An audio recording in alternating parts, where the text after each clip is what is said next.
keep you down, but there's no denying you're a champion, greatest of them all. Good morning, YouTube. Here with your 30 Things episode of the day, I'm Serenity Powers. The topic of the day is 5 accomplishments that you are very proud of, your 5 greatest accomplishments. The first one I want to talk about is probably the most significant, I guess you could say. When I was in the 4th grade, I was invited to go to a DASH conference with the CDC in Washington, D.C. And thanks to the testimony that I gave and one of the other girls from my school gave, we actually got pop machines banned at elementary school level in Michigan, which was pretty cool. And so I'm quite proud of that. It was the first time I ever did any kind of public speaking that was outside of my school, and I mean, we did quite well. So I'm really very proud of that. I mean, I was in the 4th grade. I was just a little kid, so that was quite cool that even little kids can make a big difference like that. So and I don't condone pop. I still don't. So the idea of like a 7-year-old drinking a can of Coke really bothers me, especially if they're at school. So I'm glad that that worked out well. So I'm quite proud of that. The second thing I want to talk about is I completed a year of study abroad in Germany. I'm really very proud of it because I think I accomplished a lot of things that other kids that were in my group didn't do. Like a lot of them didn't learn the language very well and weren't able to use it every day. And I did with my families after my third host family. I only spoke German and I was quite comfortable with it. I mean, it's not the best, but I was to the point where if I was going to have to, you know, stay there forever, I would have been okay. I would have been able to, get into school and been able to do things and I would have been able to study there and I would have gotten quite along quite well. So I'm very proud of that, especially of like the books that I was able to read while I was there and the friends that I made, and my boyfriend, of course, and all of that. It was a very good year for me, very good experience, and I'm quite proud that I was able to do as much while I was there that I did.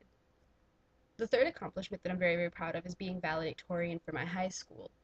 Now, a lot of people say that because I come from Pontiac and that's like a low performing school district, that being valedictorian isn't that big of a deal and you don't have to work very hard to do it. That is not true. I had to work extremely hard for 4 years to get that to happen. I never got anything less than an A in any class on any report card, mid year, first semester, second semester, final report card, didn't matter. I never, ever got a B in a class on my transcript, ever. And I think that's even more of an accomplishment than valedictorian. But being valedictorian came as a consequence of that. I had a 4.1 GPA, which I was quite proud of as well, and that was without having any AP credit or anything like that. I just had honors classes because our school didn't offer AP. So that's something that I am very proud of, and being able to give this speech on behalf of my class and talk about what it meant to be a student in the class of 2012 at Pontiac High School. I was very honored to do it. I think I did a good job, and everybody seemed to like it. So, yes, being valedictorian and keeping such a high GPA throughout my high school years is something that I'm very proud of. The fourth thing that I was going to talk about is the fact that I got into every single university that I applied to. The two that I'm especially proud of are getting into New York University, early decision, and getting into University of Michigan in Ann Arbor. Those two were probably the creme de la creme of all of the schools that I applied to, and I was quite pleased to get into both of them. Unfortunately, I wasn't able to go to New York University because their financial aid system was not the best.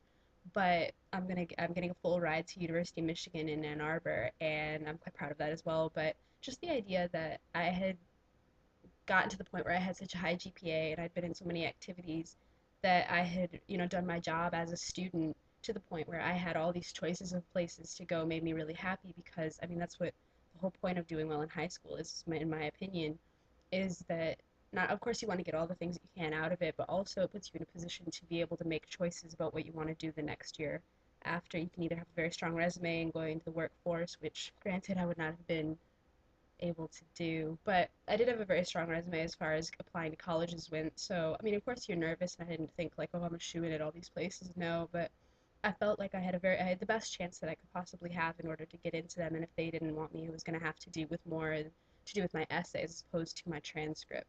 So that was something that pleased me greatly.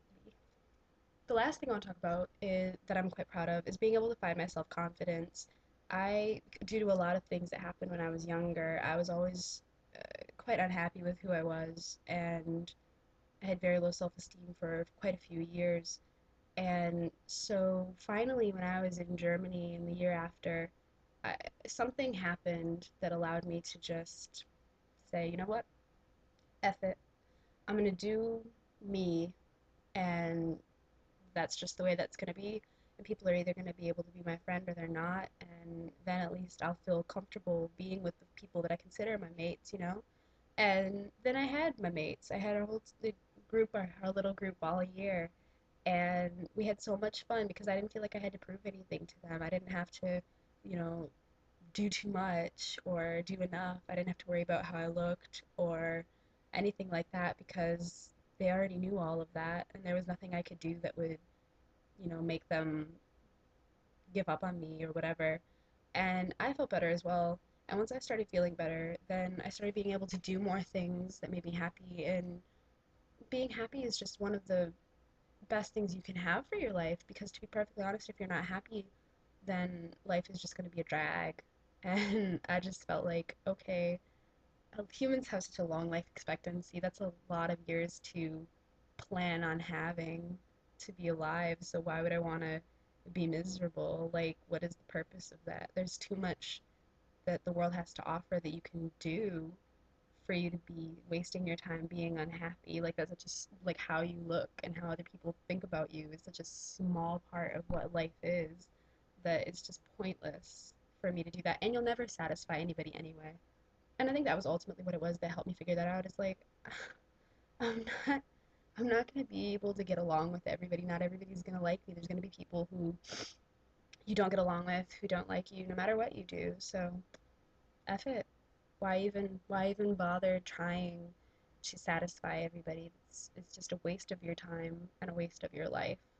So don't do it. And then when I figured that out, I stopped doing that and I was much happier and I had much better friends as well than I probably ever had before because I wasn't worried about impressing them or just settling for people or anything like that. I had quite good mates this year because of that. So I know something was working. Right, well, that's my 5 greatest accomplishments, in my opinion, in my life. And until I see you next time, I love you and goodbye.